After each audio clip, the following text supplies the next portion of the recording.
People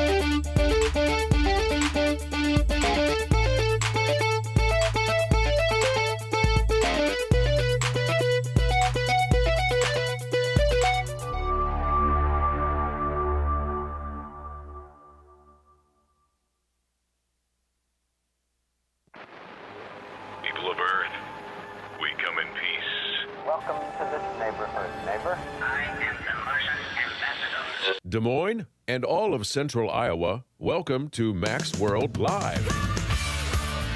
Max World is your world. Every day we talk about the issues and topics that matter most to you. And as always, it's your voice we want to hear in Max World. So join the conversation by calling 515-244-0077. And now, here's the host of Max World Live, J. Michael McCoy. Good afternoon, 7 minutes after 4 on the 19th day of April in the Lord's year 2016. I'm J. Michael McCoy, and this is Max World Live. You can always find information at maxworldlive.com.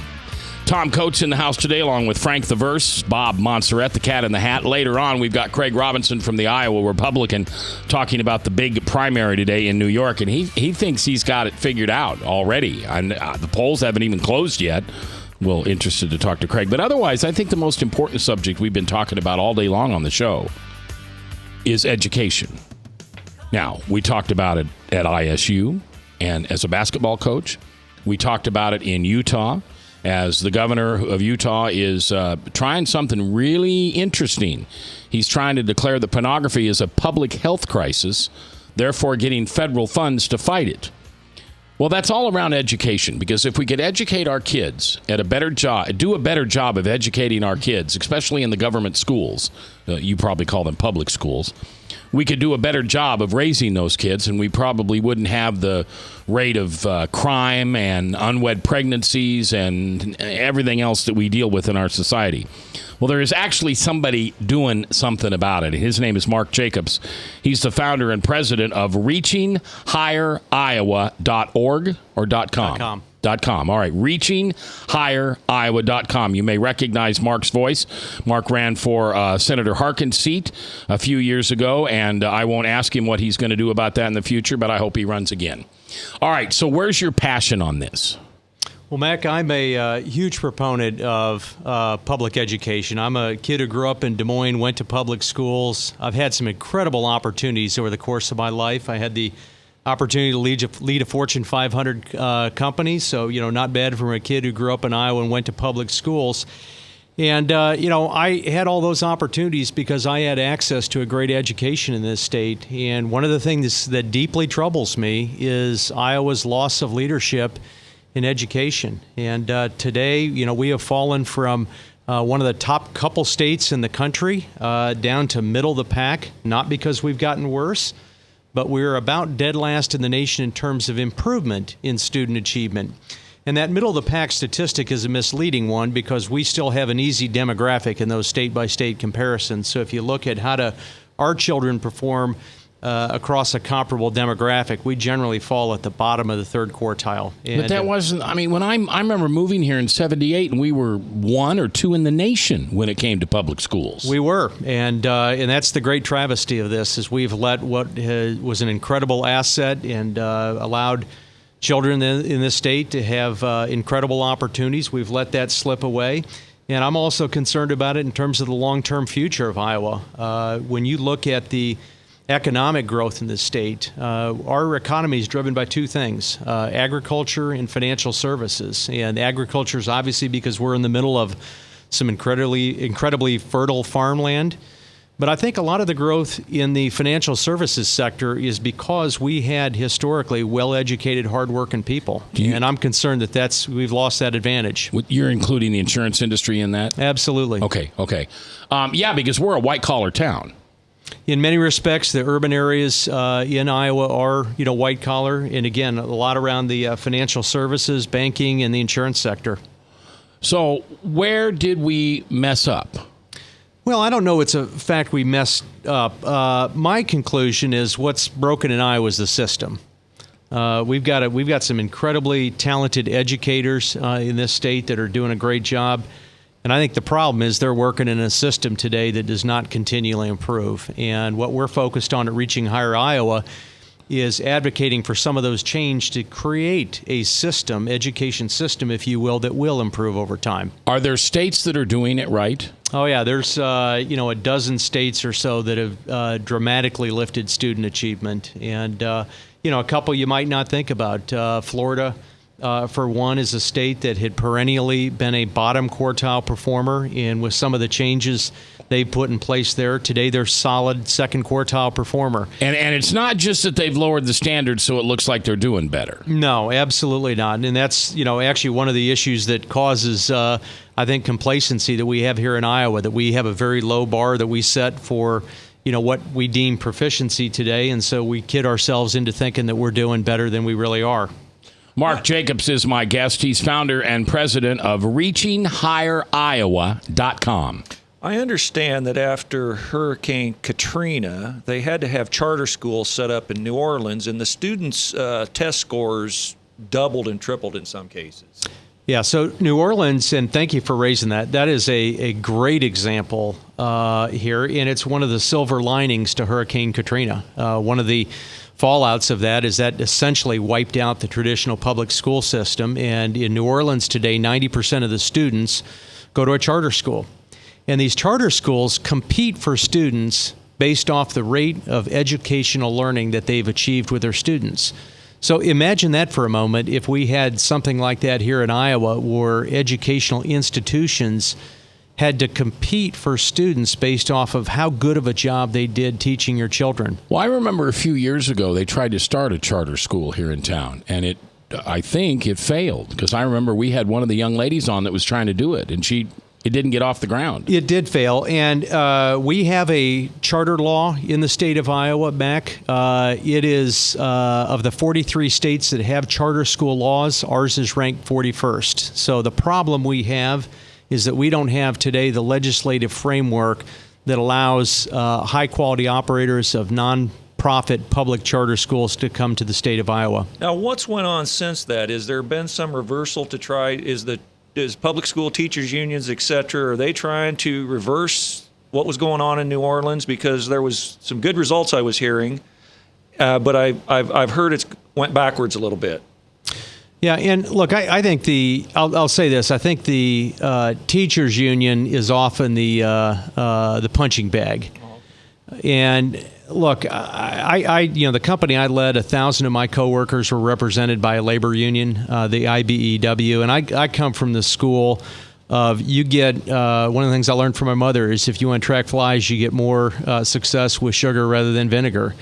And I believe in order to make progress, you have to work collaboratively with all of the stakeholders. And, clearly teachers, are a very important constituent group in the education process. They should have a very important voice to that.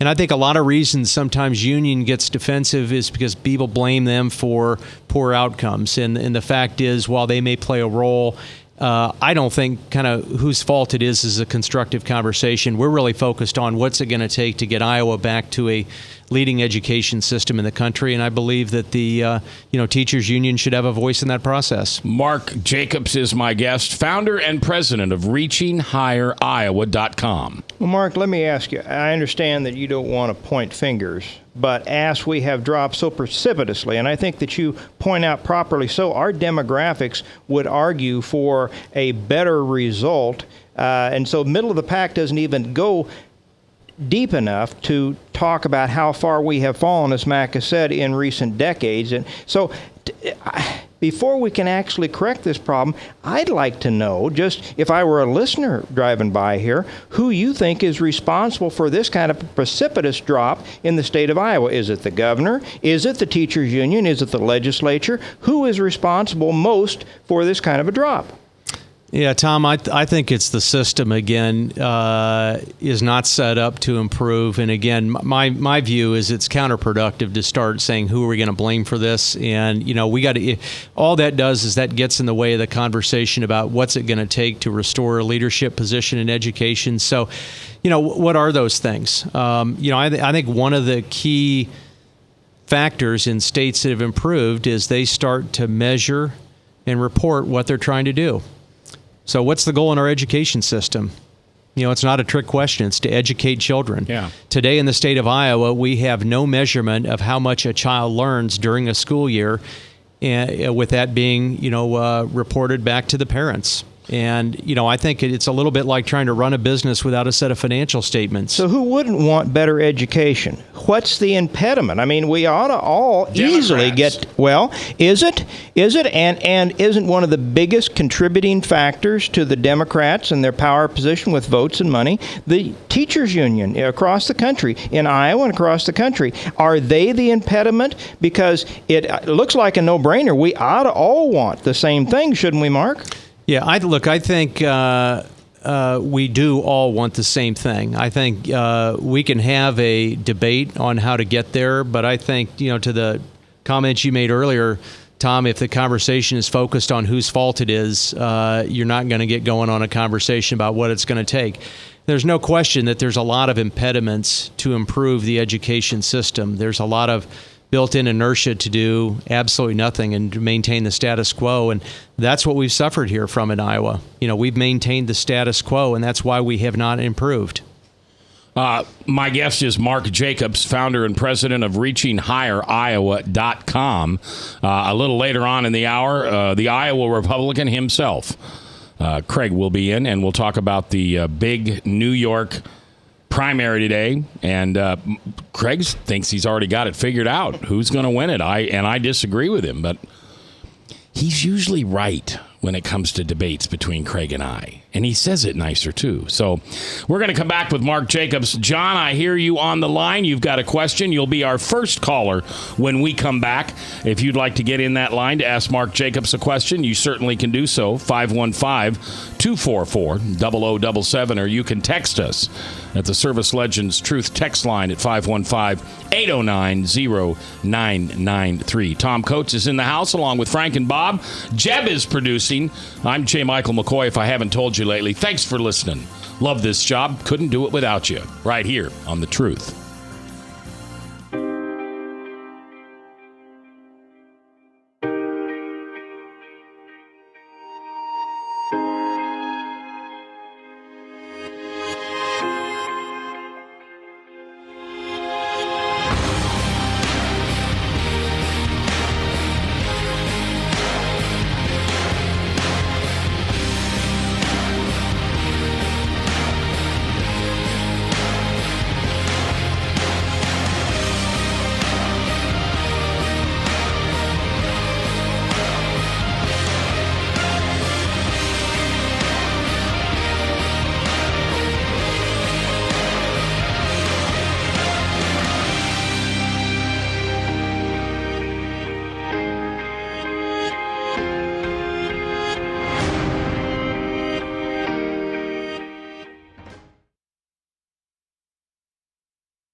Credit cards are like grandkids. They love you, sometimes get out of control, and it's fun to get a new one. Who can stop them from piling on? Hi, I'm Tom Coates with Consumer Credit of Des Moines. At the end of the day, you can return the grandkids, but you're stuck paying off bad credit card debt. We'll help you put the fun back into using credit cards responsibly. Right, kids? Yeah! If you need help getting credit cards off your back, call Consumer Credit of Des Moines. Hi, my name is David Burrier, your Hope Coach. I host a live weekly talk show called I've Been There every Thursday afternoon at 5:30, right here on webcast1live.com, and on my weekly radio program Saturday mornings at 10 on Truth Network 99.3 FM. I interview common everyday people who have survived incredible life challenges and who testify to God's faithfulness in the midst of their storms. So join me as we bring a message of hope and encouragement. Everybody needs hope. I know, because I've been there. Hey everybody, I brought Northern Lights Pizza! And it's got Graziano sausage!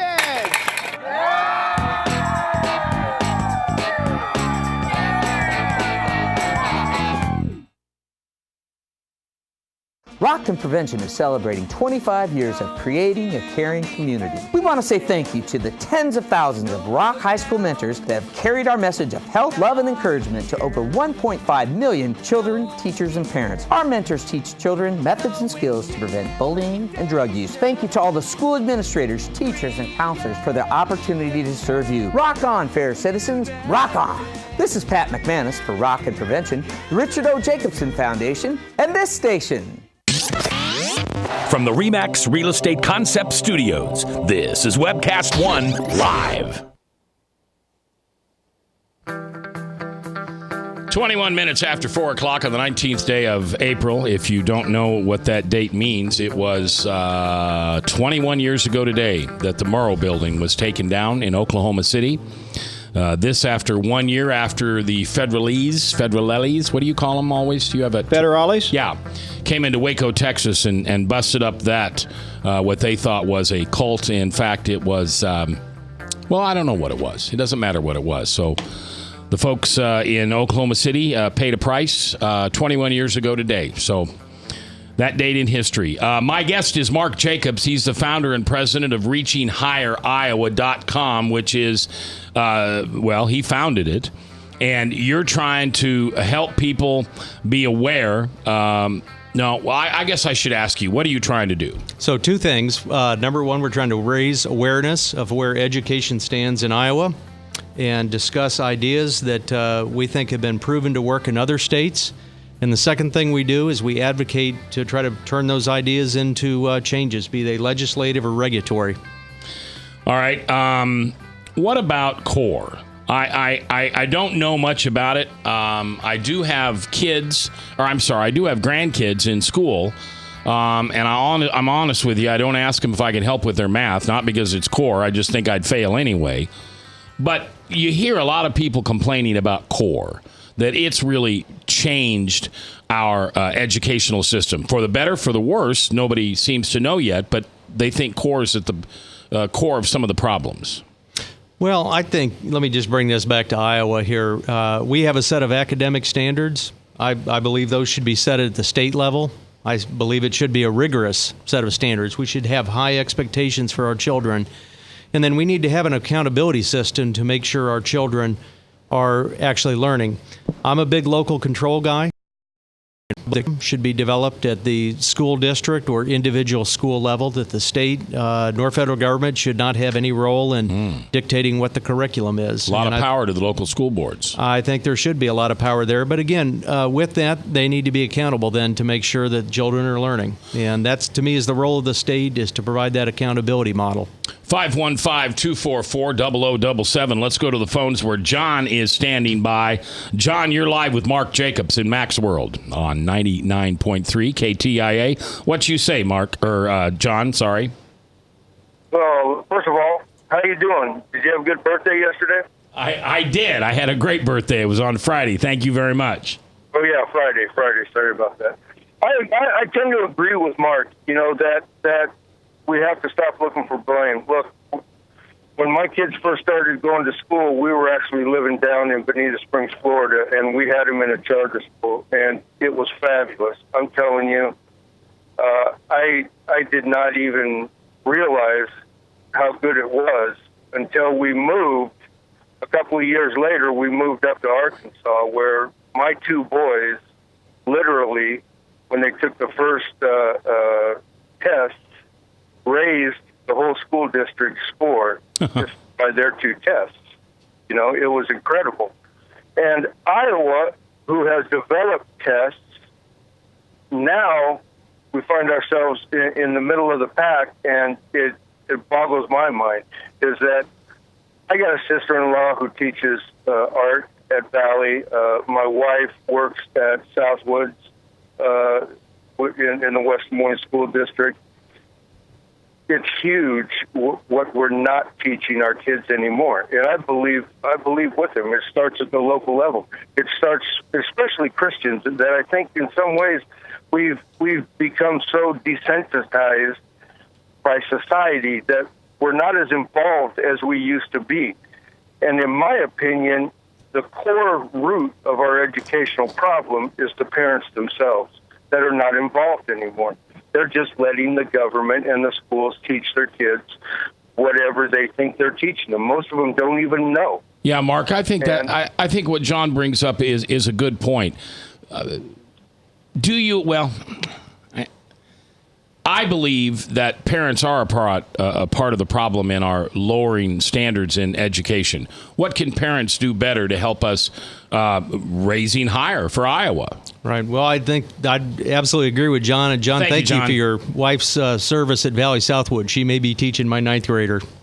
But I think that that's a key point that he raised, that there's no question the level of parental involvement today is not what it was. I went back and looked at some of my grade cards from 4th grade. I found one, and I came home with not a good one.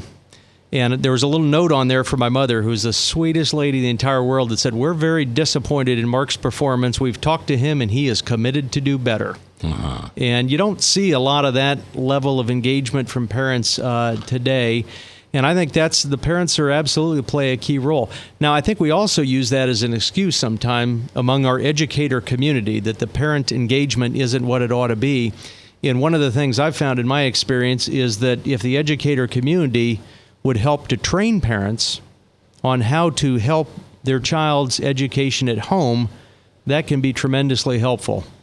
There's an old saying that is it the pew or the pulpit? Is it the teachers or the students is at fault? But I was just wondering your thoughts on that. Is our kids? Pat Buchanan puts forth this idea. We spend a lot of money in education on this country, and he says push them once, push them twice, and then push them out the door. I mean, at some point, we're just throwing money down a rat hole, it seems. To pour any more money in these these failing inner city schools. Well, I agree with pushing children, and again, we talked about the role of parents. I think there is an important thing to do there.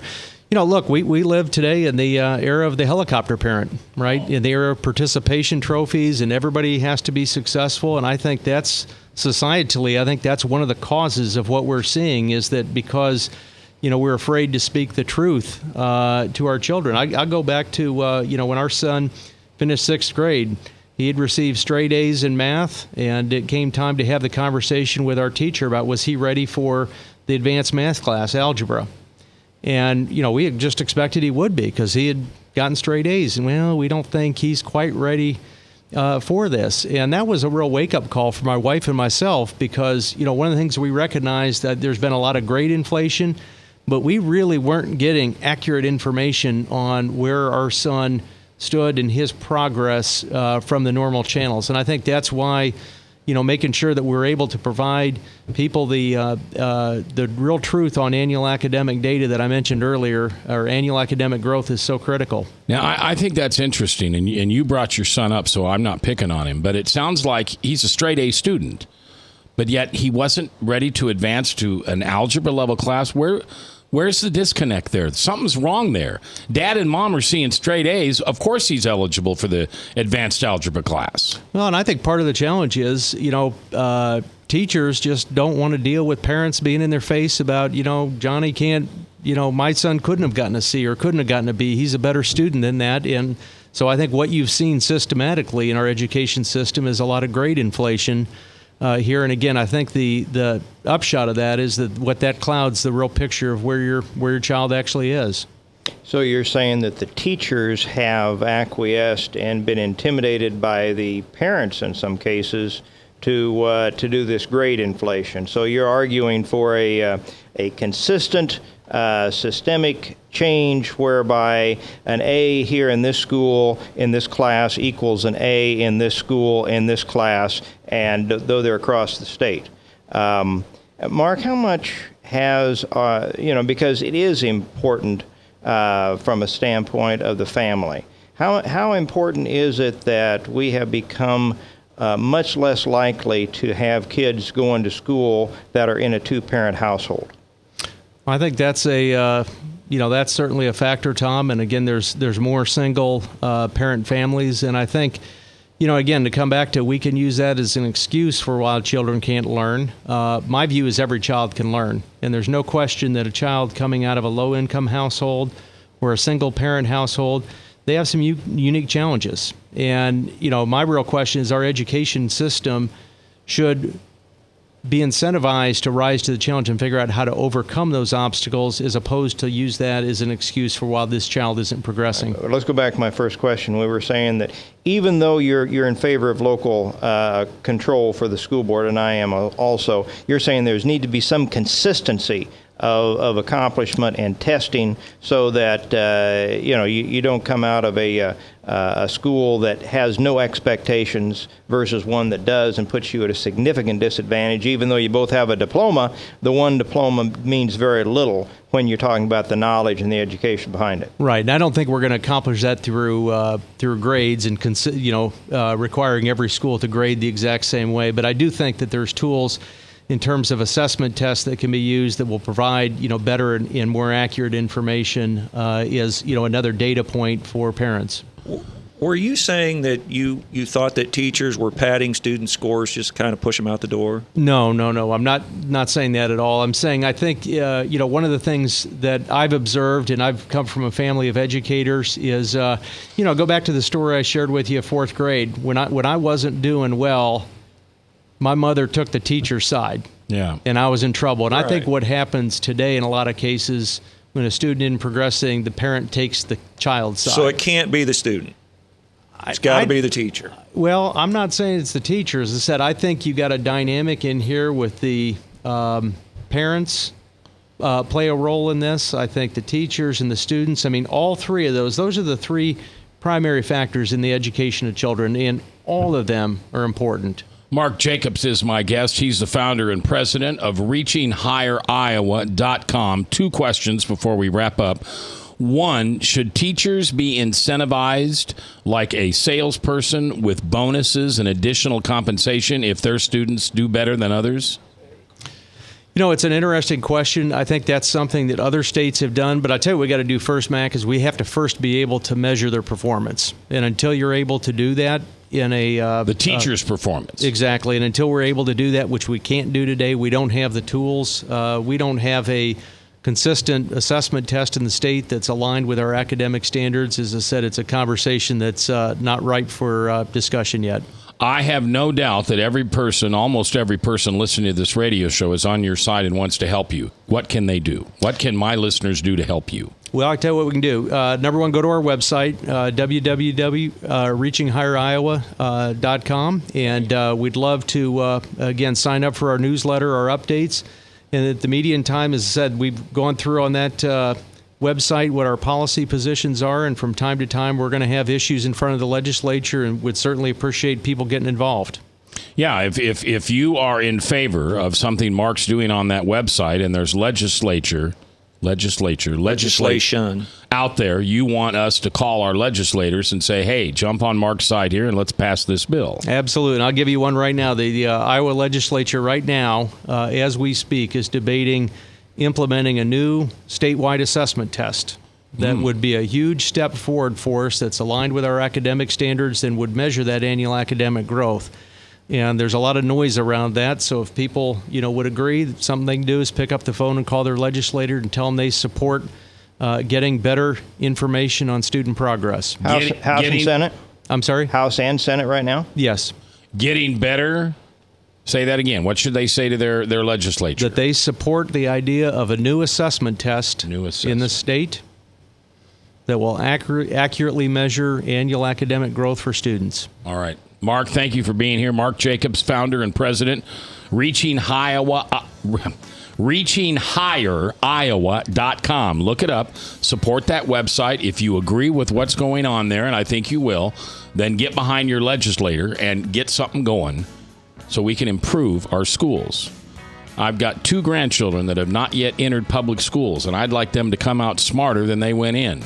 And it's possible with people like Mark trying to fight this fight. Mark, thanks for being here. Thanks for having me, Mac. Craig Robinson next on the New York primary. Northern Lights Pizza's amazing garlic butter makes amazing breadsticks. Now available in 12-ounce bottles at Northern Lights, Hy-Vee, and Graziano's. Northern Lights Pizza. I'm Brian Leach, owner of Service Legends, and my position is Chief Talent Officer. I'm Nicholas Wonderscheid. I am Bernie Hobbs, And I'm the Service Manager. Marketing Director and Client Relations Manager. Everything that we do is about ensuring that we exceed your expectations. Our clients are important to us. 100% satisfaction. We're not just focused on heating and cooling. That's the easiest part of our job, actually, is fixing furnaces and air conditioners. Everyone that we come in touch with, we want to improve lives. Bottom line is, we've got our installation guarantees, 25% energy savings guarantee, comfort guarantee, temperature selection guarantee, property protection guarantee. 100% satisfaction guaranteed. Fixed rate or it's free. All of those guarantees are backed up with a 100% money back guarantee to hold ourselves accountable to making sure that you get what you're after. Just fixing the problem today. If they have another problem 5 days down the road, it's still fixed rate or it's free. We use what's called straightforward pricing. Our technicians are going to give you an exact to-the-penny price on what it's going to take before they move forward with any repair.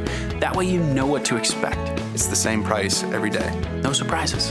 If you get off work at 5 o'clock in the afternoon, you come home, you realize that, oh, my furnace is broken. Now you need to call somebody out that night. You shouldn't have to pay more for that. We're guaranteeing service 24/7. We run afternoons, evenings, nights, weekends. We're staffed to work that. Phone rings at 3 in the morning. You'll get one of our representatives answering the phone every time. We're not sending you out to Timbuktu in some call center. It's our Service Legend team members, our mission control team. I'll take a call anytime. And then they answer the phones the same way during the day as they do at night. It's a great day at your service company. How can we make you smile? That's the only way to provide true 24-hour service. When you're able to let somebody actually live in their home safely when they weren't able to do that before, where they don't have to stay up at night and worry about, is the heat going to come back on? Are we going to freeze the pipes? Is the baby in the room next door going to be sick because they got too cold? When you're able to help somebody overcome challenges like that, that's impacting a life. That makes a difference. I get goosebumps thinking about it. I love the team. I love the people that I work with. We have fun, but we work hard. I call them my ambassadors of legendary service. If you could just envision what that is, that's who we're sending to your home. They literally will call in, pick up the phone and call and say, hey, I want to talk to your manager. And I get on the phone, they're like, that technician that was at my house was the greatest technician ever. That's cool to me. We want to brighten people's days. Every person that we have going into the house has gone through an extensive background check. Drug testing, we have a very thorough interview process that 1 out of 140 people make it through. If we promise you something, that's what you're going to get, no matter what. We're here when you need us to protect the safety and comfort of your family.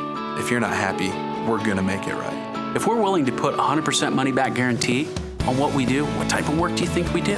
Give us a call. We're there for you 24/7, 365 days a year. Enough said. 4:38, 22 minutes before the top of the hour. Top of the hour, Salem Radio Network News, and then 1-888 Ask Hank. Hank, the Bible Answer Man, here worldwide live in your radio at 99.3 and on your phone with your app, the Truth app. Craig Robinson from the Iowa Republican now is in the House along with Tom Coates. Apparently I said your I name. like that. Tom Hey, Mac, Coates. before we get into Craig, there is a new poll out that I want to share with you and your audience, and we have to start taking back some of the things we've been saying because Barack Obama has come in 5th in the all-time top-rated presidents. Have you heard that one? He's the 5th most top-rated president or best?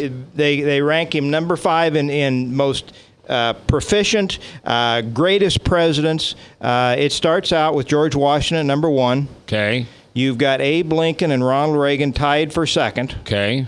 You've got 38 different presidents tied for 3rd. Jimmy Carter comes in 4th, and Barack Obama comes in 5th. Awesome. Okay. I love it. I love it. But we also know from that man on the street stuff that we see on late night, most people can't name anyone. The vice president. Let alone a former president. They held up a picture of Ronald Reagan last night, and some girl was absolutely dumbfounded who it was. It's stunning. All right, now, Craig, we're in the middle of a New York debate, or I'm sorry, New York primary, and shortly after 9 o'clock tonight, everybody's expecting Donald Trump to come out and declare a statewide winner. In fact, every poll has shown him at least 20 percentage points ahead of Ted Cruz. Is that going to be the outcome at 9 o'clock New York time tonight? I think so. I think that I think most polls show that he's going to be at or above 50% of the vote. Which means he get how many delegates? Well, it means he's going to get the lion's share of, I think, the 95 that are available. Okay. And, I mean, the other thing is to watch here is that, I mean, Ted Cruz is going to run the risk of finishing third behind John Kasich. Really? Yeah.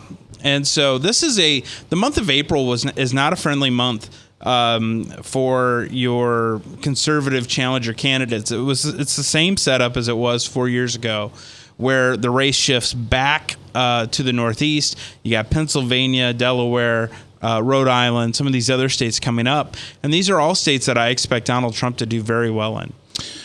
Is that because Donald Trump is considered a New Yorker? I think so. You also have to recall the Ted Cruz, while in Iowa, made a point to point out New York values, which Trump pounced on.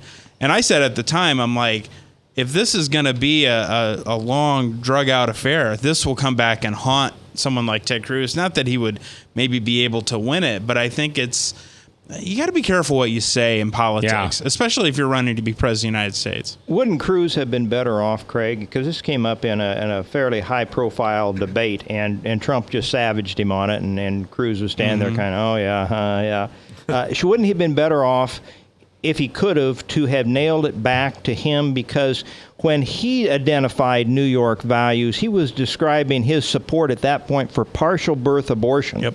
Wouldn't he have struck a home run at that point by saying, I'm really taking off on what you described as New York values, Mr. Trump, when you gave your wholehearted support at that point for partial birth abortion, and now, of course, you're pro-life, I understand, but you define New York values for me. But I would argue that, we're not talking about, presidential races aren't about New York values. Ted Cruz was using that to, kind of dumb it down and apply it to, I think for us Iowa voters, especially conservatives, to say, look, he doesn't share our values. And I don't understand why he just didn't talk about, these are Donald Trump's values.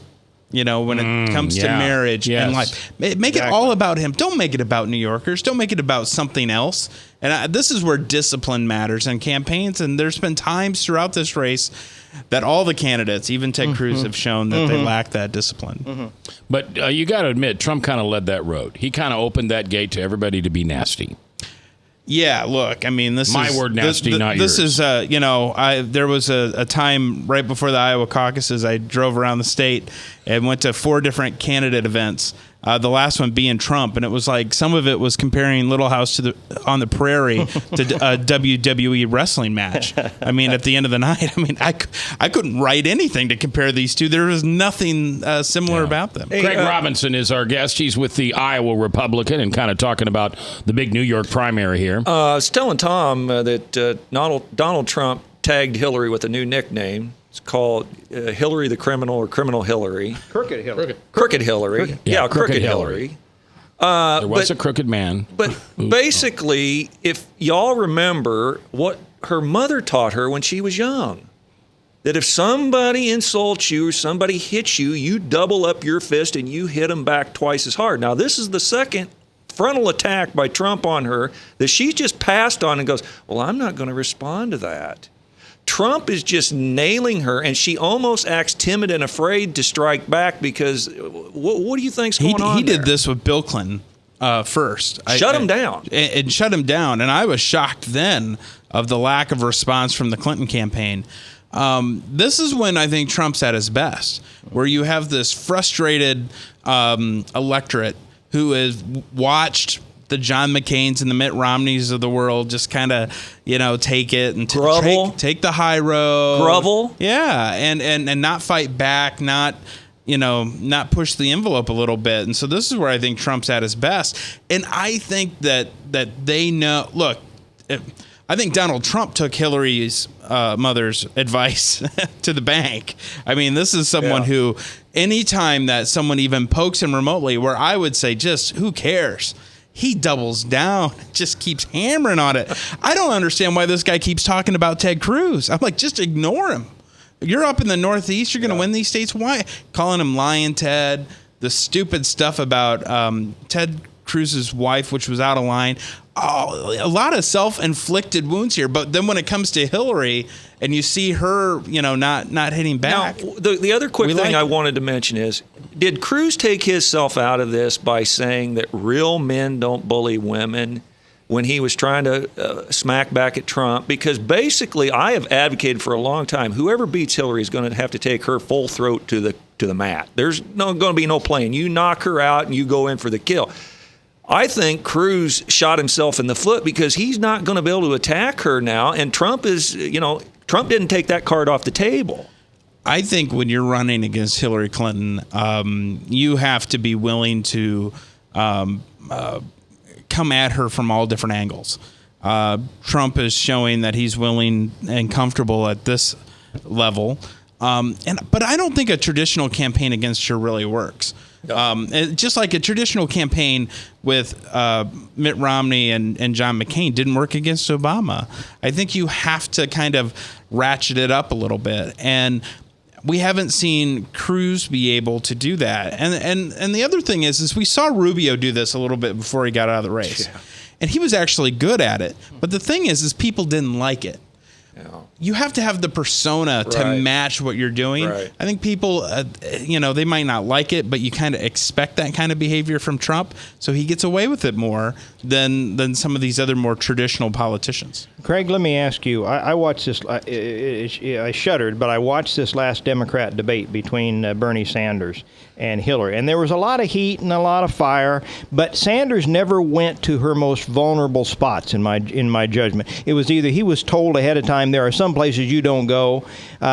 Isn't she so vulnerable on things like Benghazi, Wall Street, the $150 million that she and her husband have taken, over the last decade from corporate and foreign governments? That when she was Secretary of State, all of the ladies that Bill had, all of those kinds of issues, isn't she so vulnerable that it's going to make her an easy target for somebody like Trump, if that's what we're coming down to? Well, number one, I think Bernie Sanders is never going to engage on anything related to foreign policy. He's an absolute coward when it comes to discussing those issues. So I'm not surprised at that. On the more personal stuff, you got to remember, if Bernie Sanders wants to win, he has to convert these Democrat superdelegates. And so they're the ones who have no appetite for getting personal. And so I think also Sanders realizes that his message is actually very appealing to Democrat. Heck, I watched Meet the Press. George Clooney, who was holding this $1 million fundraiser for Hillary Clinton, he likes his message. Craig Robinson is our guest today from the Iowa Republican. Some of your thoughts from the Service Legends text line and the Democratic race next. From the RE/MAX Real Estate Concept Studios, this is Webcast One Live. Credit cards are like grandkids. They love you, sometimes get out of control, and it's fun to get a new one. Who can stop them from piling on? Hi, I'm Tom Coates with Consumer Credit of Des Moines. At the end of the day, you can return the grandkids, but you're stuck paying off bad credit card debt. We'll help you put the fun back into using credit cards responsibly. Right, kids? Yeah! If you need help getting credit cards off your back, call Consumer Credit of Des Moines. Rockton Prevention is celebrating 25 years of creating a caring community. We want to say thank you to the tens of thousands of Rock High School mentors that have carried our message of health, love, and encouragement to over 1.5 million children, teachers, and parents. Our mentors teach children methods and skills to prevent bullying and drug use. Thank you to all the school administrators, teachers, and counselors for their opportunity to serve you. Rock on, fair citizens. Rock on.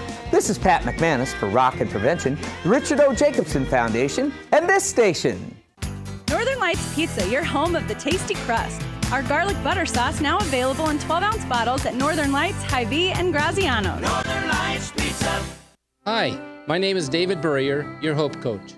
I host a live weekly talk show called I've Been There every Thursday afternoon at 5:30, right here on webcast1live.com, and on my weekly radio program Saturday mornings at 10 on Truth Network 99.3 FM. I interview common everyday people who have survived incredible life challenges and who testify to God's faithfulness in the midst of their storms. So join me as we bring a message of hope and encouragement. Everybody needs hope. I know, because I've been there. From the RE/MAX Real Estate Concept Studios, this is Webcast One Live. 10 minutes before the top of the hour, 1-888 Ask Hank, Hank the Bible Answer Man, worldwide live right here on 99.3 The Truth. Let's go to Bob Montserrat, the cat in the hat, watching the chat on the Service Legends Truth text line at 515-809-0993. What are they talking about there, Robert? Well, this is a chat statement that Army Brad made. He said, Hillary does not think that attack from Trump was an attack. It's just a statement of fact. It's your comments we want to hear. It's your voice we want to hear. 515-244-0077. Let's. I want to go back to the Republican thing for a second, but does New York Bernie have any chance of beating Hillary in her quote-unquote second home state? This is a lot closer than the Republican race. I think most polls show her up 10 to 15 points. I have a hard time seeing him win. I think, though, there's a lot of parallels between the Republican and Democrat race tonight. And really what it was is I look at this race, and we really took about a month off. We had Wisconsin go in the middle of it, but it's really been this lull where Sanders and Cruz were able to go out and do all this delegate manipulation and kind of build momentum that way. And then we haven't had these major contests coming up. So I think this is we're back on track. We're going to have contests every Tuesday night, here for the last part of this month. Do you think that Sanders has made any inroads with the superdelegates? I mean, last time when they didn't want Hillary, and I don't think they want her this time, but as Obama showed that he was viable, the superdelegates started jumping ship. Do you even sense any of that going on with Sanders, that the superdelegates may be saying, hey, he's possible? I think if he has a good showing in New York tonight, he doesn't need to win. But if he's stronger than you think he should be, I think some of these superdelegates are going to look at it and say, he's the one who's going to run the race we want to see. He's the one who really invigorates our base. He's the one who's really speaking about issues that we're really passionate about, not Hillary Clinton. And so I think in their hearts and their souls, I think the Democrats want a Bernie Sanders. And so you might see some of those. The more viable he becomes, the more I think they're able to switch. Why not, Craig Robinson, Iowa Republican, IowaRepublican.com, why not Clinton Sanders ticket? I don't think Sanders I don't think Hillary has any interest, and I don't think Sanders does either. I mean, Sanders has a national following. Before I came over, if the Democrats win control of the Senate, he would be the budget chairman in the Senate with a huge national following. Very powerful spot. So I don't know if they really. He doesn't necessarily need to be offered anything. Yeah, because in 4 years or 8 years, he might not even be alive. Right, and I just think that it's a buzzkill. That if he were to be her running mate, it's kind of like, But don't you wrap up all his crazy people that go over to him rather than Trump? Well, you got to remember, in 2006, we thought if Jim Nussle and Bob Vanderplatz got together, we would solve all the problems on the GOP, and it doesn't work. And it's just because it's a little different. You got two camps, and they really do not get along. All right, so does Hillary's running mate depend on who the Republican nominee is? No.